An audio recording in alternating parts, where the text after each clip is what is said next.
श्री विष्णु पुराण तृतीय अंश का 7वां अध्याय यम गीता। श्री मैत्रेय जी बोले, हे गुरु, मैंने जो कुछ पूछा था वह सब आपने यथावत वर्णन किया।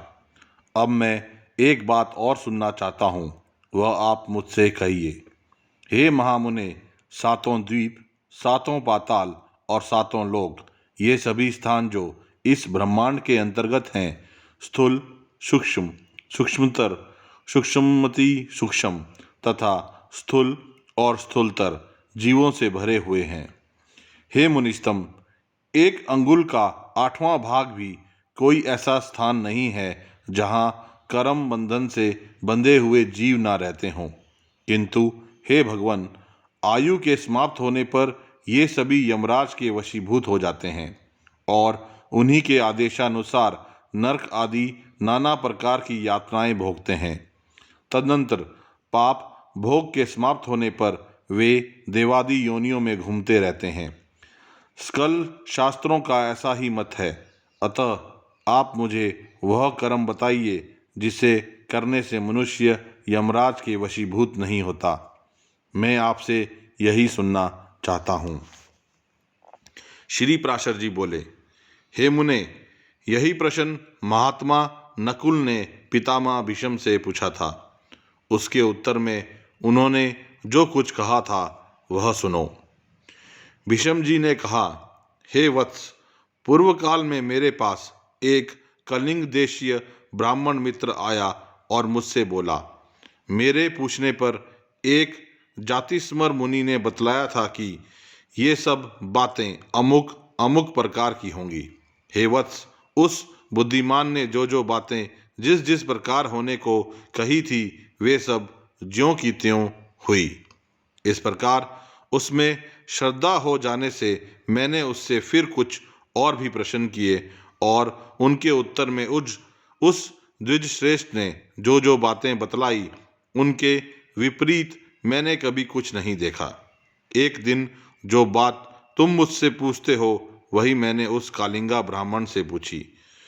उस समय उसने उस मुनि के वचनों को याद करके कहा कि उस जातिस्मर ब्राह्मण ने यम और उनके दूतों के बीच में जो संवाद हुआ था वह अति गूढ़ रहस्य मुझे सुनाया था। वही मैं तुमसे कहता हूँ।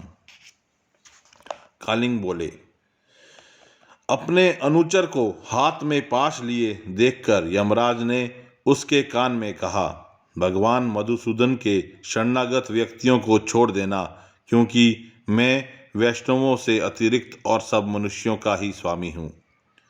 देव पूज्य विधाता ने मुझे यम नाम से लोगों के पाप पुण्य का विचार करने के लिए नियुक्त किया है। मैं अपने गुरु श्री हरि के वशीभूत हूँ, स्वतंत्र नहीं हूँ। भगवान विष्णु मेरा भी नियंत्रण करने में समर्थ हैं। जिस प्रकार सुवर्ण भेद रहित और एक होकर भी कटक, मुकुट तथा कर्णिका आदि के भेद से नाना रूप प्रतीत होता है, उसी प्रकार एक ही हरि का देवता, मनुष्य और पशु आदि नानाविध कल्पनाओं से निर्देश किया जाता है। जिस प्रकार वायु के शांत होने पर उसमें उड़ते हुए परमाणु पृथ्वी से मिलकर एक हो जाते हैं, उसी प्रकार गुण शोभ से उत्पन्न हुए समस्त देवता, मनुष्य और पशु आदि उसका अंत हो जाने पर उस सनातन परमात्मा में लीन हो जाते हैं। जो भगवान के सुरवर वंदित चरण कमलों की परमार्थ बुद्धि से वंदना करता है, घृताहुति से प्रज्वलित अग्नि के समान समस्त पाप बंधन से मुक्त हुए उस पुरुष को तुम दूर ही से छोड़कर निकल जाना। यमराज के ऐसे वचन सुनकर पाशहस्त यमदूत ने उनसे पूछा, प्रभो, सबके विधाता भगवान हरि का भक्त कैसा होता है, यह आप मुझसे कहिए।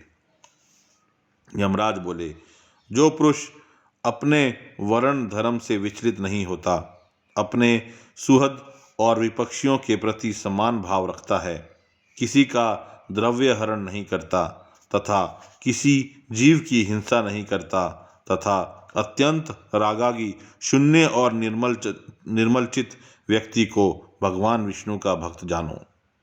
जिस निर्मलमति का चित्त कलम पुरुष मिलने से मलिन नहीं हुआ और जिसने अपने हृदय में श्री जनार्दन को बसाया हुआ है, उस मनुष्य को भगवान का अतीव भक्त समझो।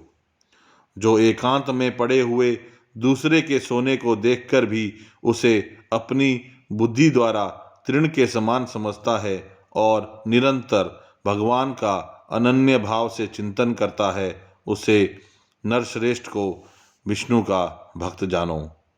कहाँ तो स्फटिक गिरी शिला के समान अति निर्मल भगवान विष्णु और कहाँ मनुष्य के चित्त में रहने वाले राग द्वेषादि दोष।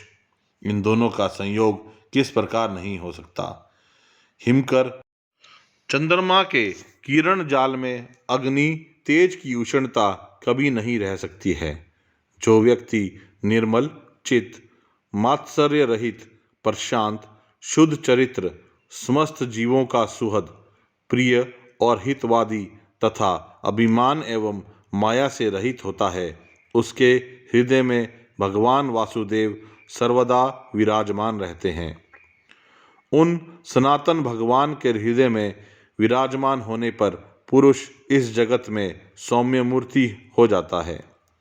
जिस प्रकार नवीन शाल वृक्ष अपने सौंदर्य से ही भीतर भरे हुए अति सुंदर पार्थिव रस को बतला देता है, हे दूत, यम और नियम के द्वारा जिनकी पाप राशि दूर हो गई है, जिनका हृदय निरंतर श्री अच्युत में ही आसक्त रहता है तथा जिनमें गर्व, अभिमान और मात्सर्य का लेश भी नहीं रहा है, उन मनुष्यों को तुम दूर ही से त्याग देना।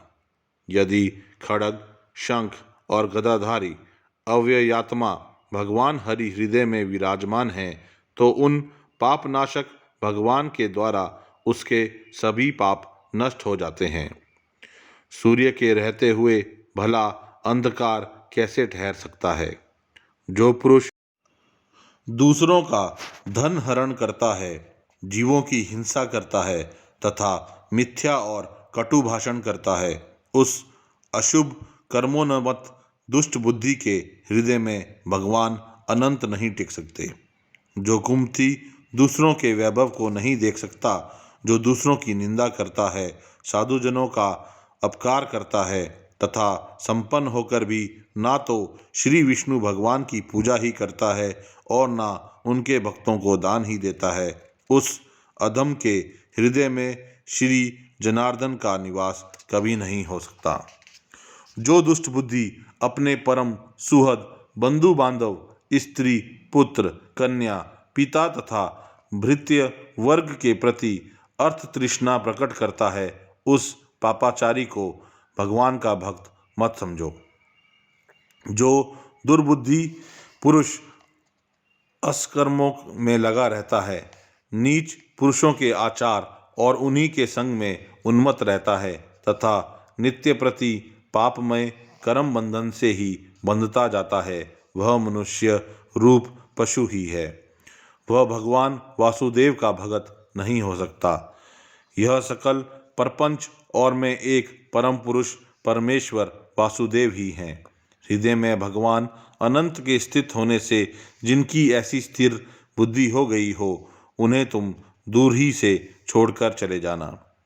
हे कमल नयन, हे वासुदेव, हे विष्णु, हे धरणीधर, हे अच्युत, हे शंख चक्र पाणे, आप हमें शरण दीजिए। जो लोग इस प्रकार पुकारते हों, उन निष्पाप व्यक्तियों को तुम दूर से ही त्याग देना। जिस पुरुष श्रेष्ठ के अंतःकरण में वे अव्ययात्मा भगवान विराजते हैं, उसका जहाँ तक दृष्टिपात होता है, वहाँ तक भगवान के चक्र के प्रभाव से अपने बल वीर्य नष्ट हो जाने के कारण तुम्हारी अथवा मेरी गति नहीं हो सकती। वह महापुरुष तो अन्य वैकुंठादि लोकों का पात्र है। कालिंगा बोला, हे कुरुवर, अपने दूत को शिक्षा देने के लिए सूर्यपुत्र धर्मराज ने उससे इस प्रकार कहा, मुझसे यह प्रसंग उस जातिस्मर मुनि ने कहा था और मैंने यह संपूर्ण कथा तुमको सुना दी है।